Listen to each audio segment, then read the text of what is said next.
Test dell'udito direttamente a domicilio, semplice e veloce, un'occasione da non perdere.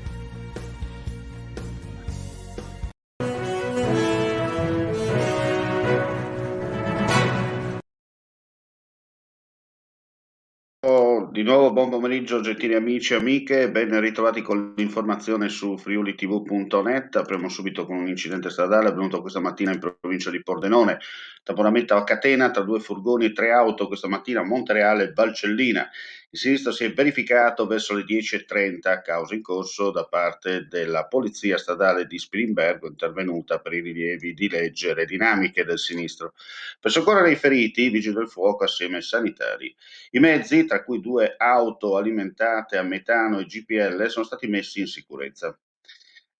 A titolo precauzionale è stato fatto allertare anche l'elisoccorso che è arrivato dall'aerobase di Campoformido. Solo per una ragazza è stato necessario il trasporto in ambulanza all'ospedale di Pordenone per accertamenti sanitari.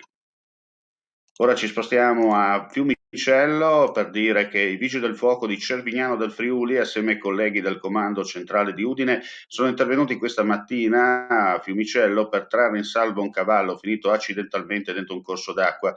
Grazie al pronto intervento e alla professionalità degli stessi operatori, il quadrupede è stato imbragato e con l'uso dell'autogru è stato riportato sano e salvo a riva e riconsegnato al suo padrone. Sul posto, durante tutta la fase operativa, anche il veterinario che successivamente ha visitato il cavallo.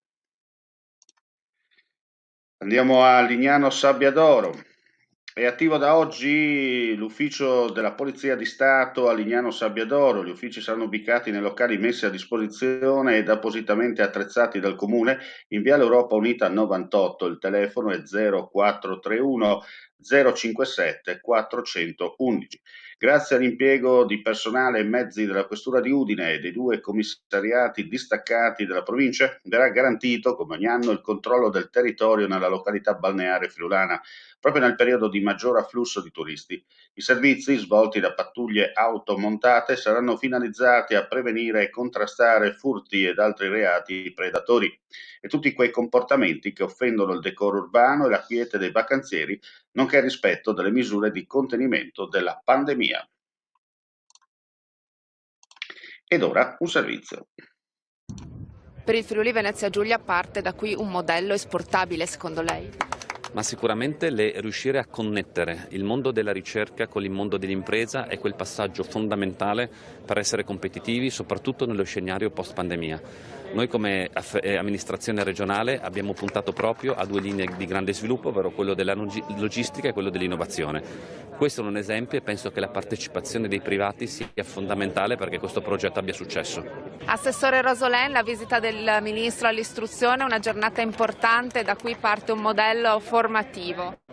Da qui parte un modello formativo che ha bisogno di attenzione anche a livello nazionale. La discussione che c'è in questo momento all'interno delle Camere sul futuro degli ITS è sicuramente uno snodo cruciale. Le amministrazioni regionali di tutta Italia chiedono competenza diretta su questo tema che verrà ripreso oggi col Ministro e l'attuazione del titolo quinto sul tema dell'istruzione, con le competenze dirette rispetto all'ufficio scolastico regionale, con le competenze ancora più forti in tema di ITS, e gli chiederemo anche ovviamente tutte le indicazioni che non sono ancora giunte o comunque le tempistiche sia per quanto concerne il CTS sia per quanto riguarda il personale scolastico per la disponibilità sull'avvio dell'anno scolastico. Assessore Bini, il Ministro Bianchi ha detto che spera che il Paese cresca come il Friuli Venezia Giulia. Come legge questo messaggio? È un messaggio che ti riempie d'orgoglio. Prendere la nostra regione come regione esempio è tanta cosa, ma io mi permetto di dire indubbiamente i numeri parlano in maniera molto chiara. Siamo stata la regione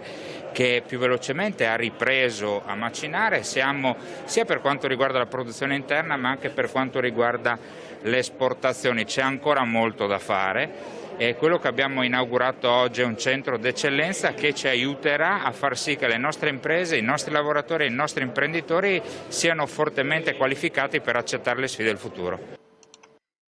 Ecco, questo è tutto, grazie come sempre per la visione e l'ascolto, ulteriori aggiornamenti attraverso il nostro sito friulitv.net. Non resta che augurare a tutti voi un cordiale buon pomeriggio. Vuoi assaggiare una birra dove al suo interno scopri la specialità tipica friulana? Lumi Beer, il prodotto ricavato in 20 ettari di terreno coltivato orzodistico, biodiversità, performance ambientale. Lumi Beer nelle sue 5 versioni disponibili, 4 per consumo veloce e dissetante e la versione Magnum per intenditori. Lumi Beer si abbina a qualsiasi palato. Lumi Beer è un prodotto esclusivo Azienda Agricola Pancera, il buon seme, i buoni frutti.